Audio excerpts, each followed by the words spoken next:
राधे राधे। राधा वल्लभ श्री हरिवंश को गुरुदेव भगवान श्री प्रेमानंद जी महाराज जी के चरणों में मेरा कोटि कोटि प्रणाम। साथ ही आप सभी प्रेमी जन एवं आप सभी संत जन सभी भक्तगणों को भी मेरा प्रणाम।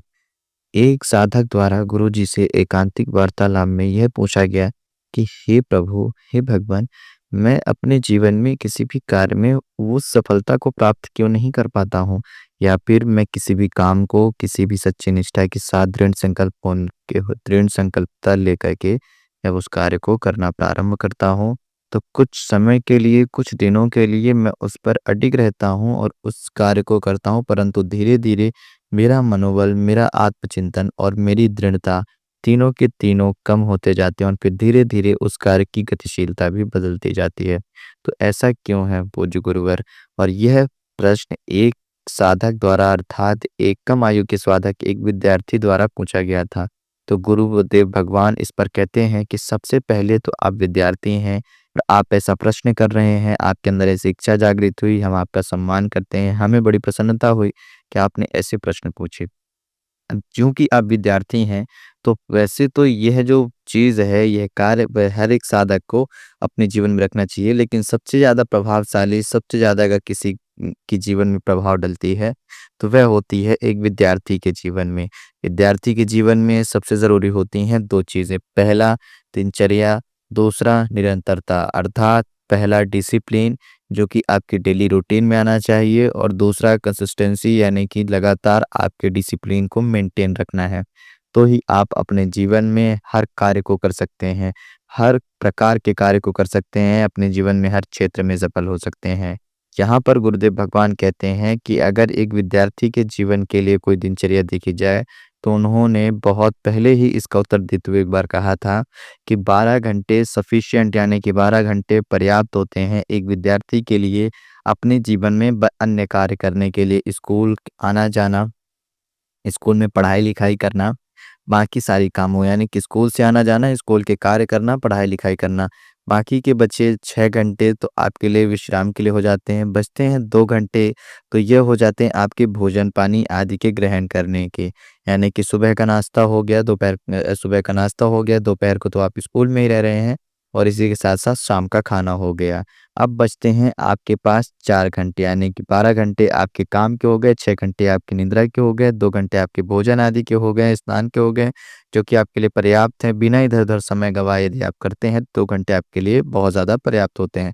बचते हैं 4 घंटे, इस 4 घंटे में यदि आप 1 घंटे और ले लो, अपने किसी अन्य प्रियजनों से बात करना हुआ, थोड़ा-सा टहलना हुआ, थोड़ा-सा व्यायाम करना हुआ, ये सारी चीज़ें हो गई, या नहाना वगैरह हो गया कि नहाया, हाथ-मुँह धुला, इधर-उधर बैठे, थोड़ा-सा फ्रेश हुए, अपने जिस स्थान में बैठे हैं उसको साफ किया।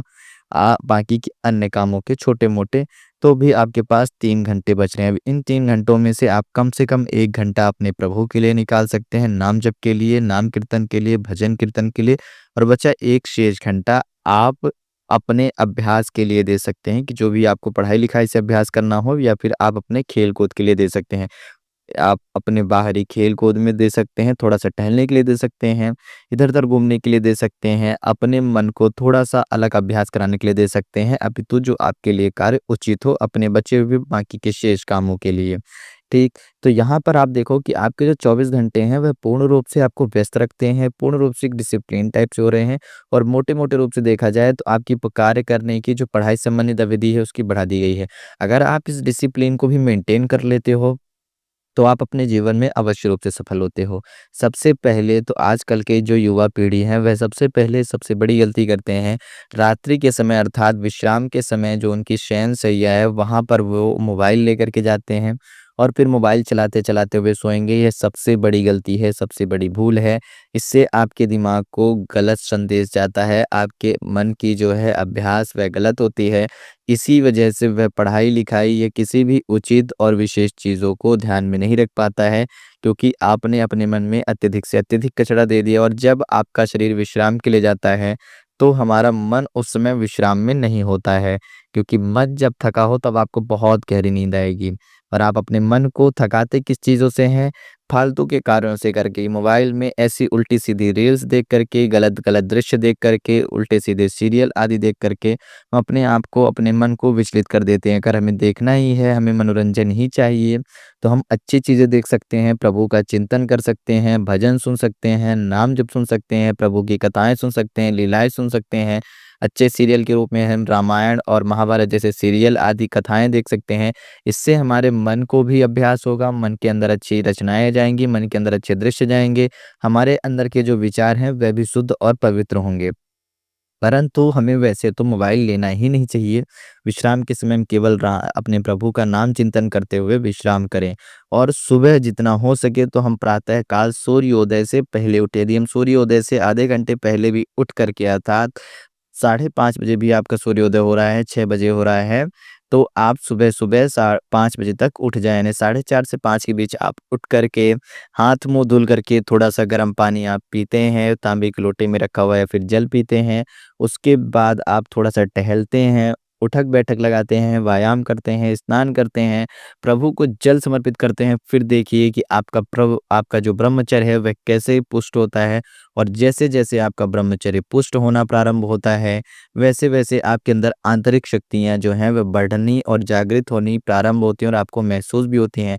आप शारीरिक रूप में अपने आप को बलवान महसूस कर पाते हैं, मानसिक रूप में अपने आप को मजबूत महसूस कर पाते हैं, आध्यात्मिक रूप में आप अपने आप को और भी ज़्यादा शक्तिशाली और तेज और ज्ञानवान महसूस करते हैं। जिससे कि अब आप अपने जीवन में जब भी किसी कार्य क्षेत्र में, किसी भी क्षेत्र में, किसी भी कार्य से संबंधित कोई भी काम करने के लिए निकलते हैं, किसी भी कार्य का पीड़ा उठाते हैं, तो आप उस कार्य में अवश्य रूप से सफलता प्राप्त करते हैं। कितनी भी कठिनाई हो, कितनी भी समस्या हो, क्यों? क्योंकि आपका ब्रह्मचर्य पुष्ट हो रहा है, आपके अंदर अलौकिक शक्तियाओं का, ऊर्जाओं का संचार धीरे-धीरे बढ़ रहा है। आपकी दिनचर्या सूर्यदेव को जल अर्पित करते हुए साथ-साथ सूर्यदेव को प्रणाम करने से प्रारंभ होती है। सूर्यदेव को आप प्रणाम करते हैं, इससे आपके अंदर सूर्यदेव की कृपा पड़ती है। साथ ही साथ सुबह की जो ताज़ा किरणें आपके शरीर में आती हैं, वह आपके शरीर को रोगहीन करती हैं, आपकी मानसिकता को रोगहीन करती हैं, आपके अंदर और भी ज़्यादा तेज और भी ज़्यादा आकर्षणता यानी कि सुंदरता को भी बढ़ाती हैं। और आपके अंदर जब सूर्यदेव की कृपा हो, सुबह आप उठ रहे हैं, धरती माता को प्रणाम कर रहे हैं, धरती माता की कृपा हो, सुबह उठते वक़्त आप भगवान विष्णु, माँ लक्ष्मी, माँ सरस्वती को याद कर रहे हों, इन तीनों की कृपा हो, तो माँ लक्ष्मी की कृपा से आपके घर में यश, वैभव, कीर्ति, आपके जीवन में माँ सरस्वती की कृपा से आपके जीवन में ज्ञान, बुद्धि, विनय, विद्या, विवेक, और भगवान नारायण की कृपा से आपके जीवन में विजय प्राप्त होती है। तो आप अवश्य रूप से अपने जीवन में विजय प्राप्त करते हैं और आपकी दिनचर्या इतनी पुष्ट हो जाती है और इतनी शक्तिशाली, इतनी प्रबल होती है कि आपकी प्रवीणता अत्यधिक से अत्यधिक बढ़ने के साथ-साथ आपको हर कार्य क्षेत्र में सफलता प्राप्त कराती है।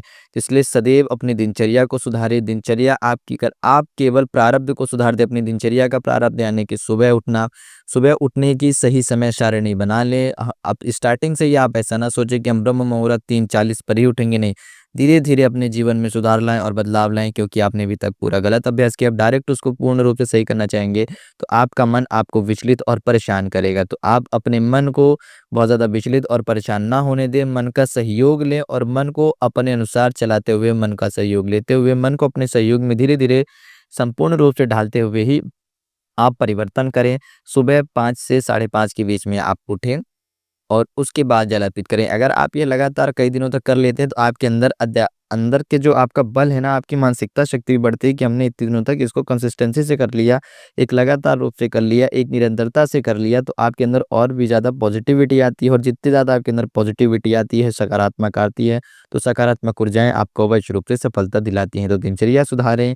आज की इस वीडियो में दिनचर्या को महत्व देते हुए और हमारे सभी प्रेमी जन, सभी भाई जन, सभी विद्यार्थी भाई बहनों जनों से मेरा निवेदन है कि भजन कीर्तन, नाम जप और सबसे ज़्यादा सत्संग सुनने का प्रयास करें। जितना ज़्यादा आप अधिक से अधिक सत्संग सुनेंगे, उतना ज़्यादा आपके मन में, विचार में परिवर्तन आएगा और आप अपनी दिनचर्या को बदलने में आपकी सहायता होगी और आप अपनी दिनचर्या को बदलने के साथ-साथ उसका पालन भी कर पाएँगे। इसके लिए सबसे ज़्यादा आपको अगर सहायता प्राप्त होगी, तो वह होगी आपको सत्संग सुनने से। जब आप सत्संग सुनते हैं, महान जनों की कथाएँ सुनते हैं, महान पूर्वजों की, महान यज्ञों यज्ञ यानी कि योगियों की, महान तपस्वियों की कथाएँ सुनते हैं, तो आपके अंदर और भी ज़्यादा अलौकिक शक्तियों का संचार होता है और आपको और भी ज़्यादा प्रेरणा मिलती है।